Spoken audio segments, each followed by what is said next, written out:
Hi, my name is Bianca Lopez Parnetti, and this is my presentation on Lab 5, Elasticity and Collisions.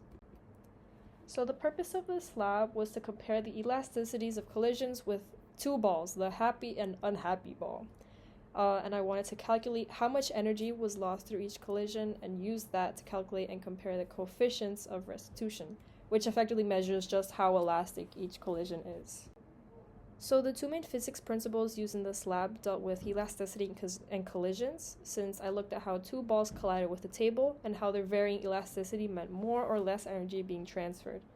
And the two relevant equations were first the kinetic energy equation, which measured the transfer of energy before and right after the collision, and then second the formula for the coefficient of restitution, which looked at the overall elasticity, with 1 being the highest and 0 being the lowest of the happy and unhappy balls. So, kind of as the name suggests, a preview of the lab results were that the happy ball was more elastic, which is this top graph, the blue one, and then the unhappy ball is more inelastic. So the bottom graph shows how it kind of just flattened out. It didn't just bounce up and down again. So the system for this lab were the happy and unhappy balls and then the table surface that they collided with. And it measured how they fell down and then the final height that they reached after one bounce. And the surroundings was effectively nothing. So the initial conditions for this experiment were taken from the observed system and then used in calculations to find the elasticities. So there weren't really many relevant conditions. The initial position was the only really important one, which was a height of 0.6 meters. And then the masses of both balls were 0.01 kilograms, but that doesn't really matter later on, as I'm going to show you. So here was the creation of the observed experiment. First, I uploaded a YouTube video showing the happy and unhappy balls falling and colliding with the table. I put that onto Tracker, and I tracked each ball as a point mass, which with one data point per frame. And the initial and final heights, the final height being the max height after one bounce, were recorded for both balls. And so those final heights ended up being 0.3 meters for the happy ball, the top picture, and then for the unhappy ball, it was 0.06 meters for the bottom one. So, and remember, the initial height was 0.6 meters. So here was my calculation setup, or the derivation of how I'm going to solve the problem. The first formula shows the formula for the coefficient of restitution, and the VF shows the final velocity right after the impact and the initial velocity right before the impact.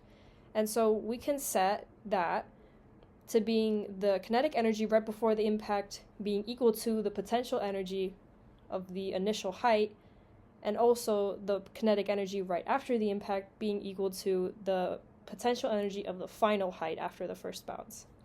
So first we set the kinetic energy equal to potential energy, which is 1/2 mv squared equals to mvh. And we kind of just cross everything out and move everything to isolate the v.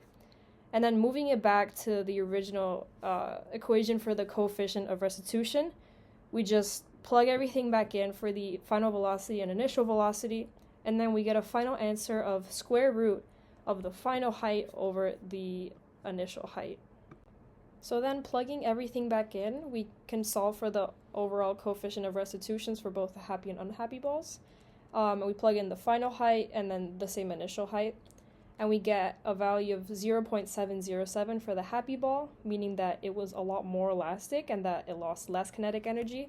And for the unhappy ball, it was 0.316, meaning that it was more inelastic and that a lot more kinetic energy was lost.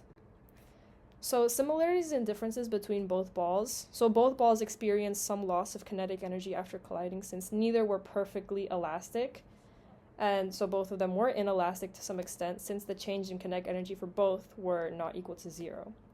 But then also the major difference was that the coefficient of restitution, or the elasticity in the happy ball, was a lot more than double than that of the unhappy ball. So they had varying degrees of elasticity. And possible sources of error were under the assumption that there was no air resistance or drag, none of the energy was transferred to heat during the collision, and also the approximation of the final height after one bounce. And then for the what if question, if In separate trials, if both balls were rolled on a ramp to hit a vertically standing wooden block, which would be most likely to knock the wood piece over, the happy ball or unhappy ball? And I said the happy ball, since it's highly elastic, would more likely knock over the wood, since the collision would transfer more energy to the wooden block and effectively displace it from the initial position. And that's all I have. Thank you so much for listening.